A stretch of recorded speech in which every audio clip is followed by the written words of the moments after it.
or maybe not normally. Normally, my entire room is a mess. It's been pretty good lately. My bed is not made, as you can see.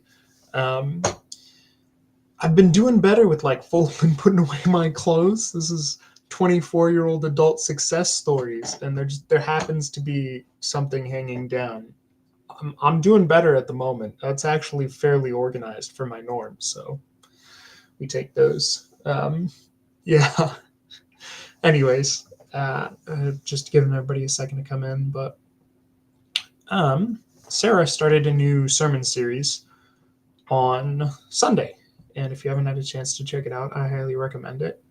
Um, and she started talking about hurry sickness and busyness, and how busyness has become a norm, and um, we don't have time to rest. And really, what that does is it changes how we approach life. Um, and if I haven't talked about it on here before, one of my favorite things to point to when thinking about like lifestyle or habits or how we actually live is how God designs us and how like how our brains work. And um, one of the really fascinating things about our brain is like you know how athletes and stuff will do actions over and over and they get the muscle memory down, we call it. um, we call it that, but really that's just how our memory and how our bodies work when you do something over and over, whether it's with your body or just like as you're thinking about it. It's all about the neural pathways and things, your neurons kind of firing in a specific order. And this doesn't have to be just like a specific action or a specific thought. This can be kind of a branch or a series of things. And so when we are busy, when we're constantly trying to squeeze more things into less time, that's how our brain learns to do things. So rather than it going through a process of like, oh, like how much do we have to do? How much time do we have? If it doesn't fit, are there things we can take out? It just, our brains automatically start looking for how can I save the most time? How can I do the most? How can I do things as ruthlessly efficient as possible rather than as kind or as loving or as patient? Um, and I loved the examples that Sarah shared of how we can see if this is kind of a part of our mindset is, you know, if we're in the grocery store and uh, you know, there's one line that's got slightly like we're looking at the different carts, and there may be two carts ahead of me in this line, and there may be two carts in that line. But that, you know, the cart over there that's full versus the cart over here. The cart over here is full with a lot of small items. So they're going to take longer to scan, but that one has larger items, so they're, you know, they're going to scan faster, and I'll save a couple seconds by going over there. Um, we might think, yeah, like that's just, I mean, it's a way to be efficient. It's a way to save more time. But what we end up doing is we end up spending each of our little in between moments searching and trying, and our brains are constantly firing rather than taking those in between moments to pause and to rest. Um, and that's something pretty crazy about the way that we work. Um, and Sarah challenged us to try and take time to not be busy. And I loved that one of the things that she said was um, uh, take 10 minutes and don't do anything.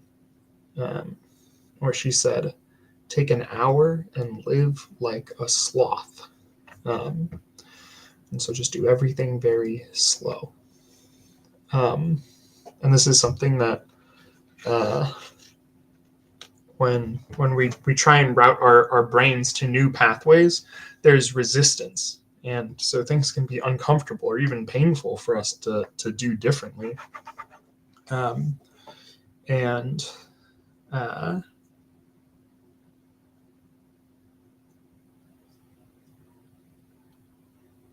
one of the things that she said about taking time or taking 10 minutes is she said, don't wake up 10 minutes earlier just to fit another thing into your day. She said, carve it out.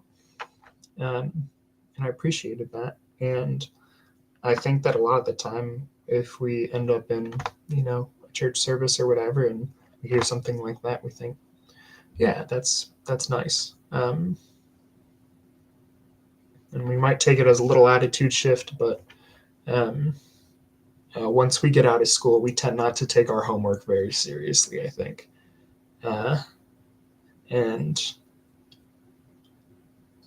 so that's what we're going to do. We're going to take 10 minutes. We're going to take 10 minutes of silence. I'm not going to do like a guided meditation prayer like I've done in the past where I'm going to give things to talk about or think about um, or reflect on. We're going to be absolutely silent for 10 minutes.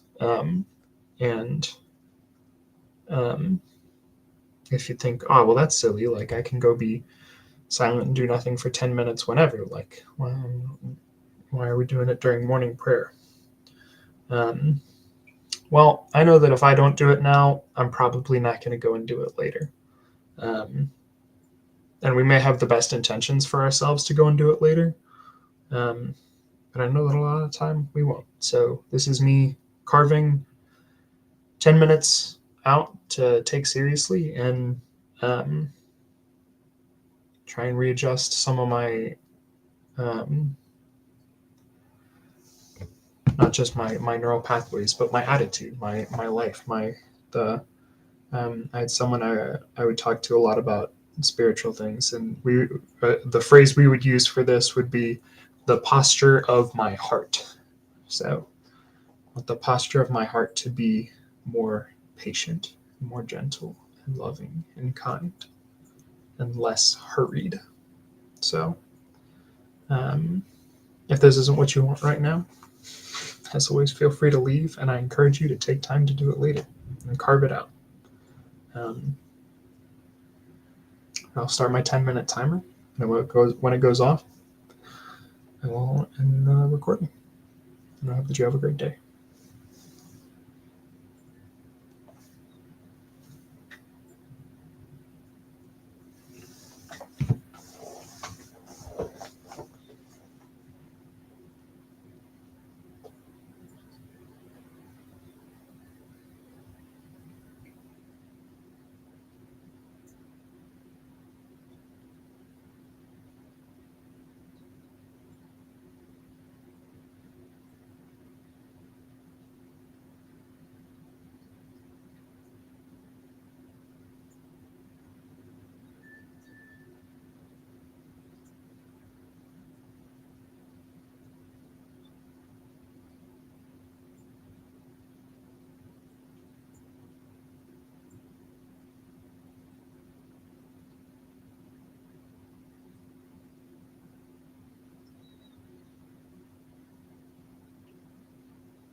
great day, Hickory.